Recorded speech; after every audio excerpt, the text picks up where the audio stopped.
Moje poslanie, ak by som chcela do vety, by znelo asi takto.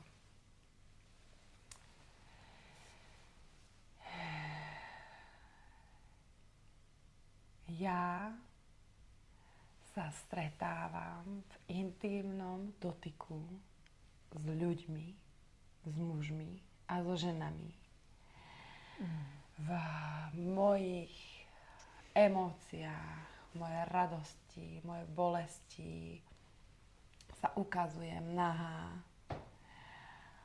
a bojujem so svojimi hranicami a zákazmi a povoleniami a to ma robí živou.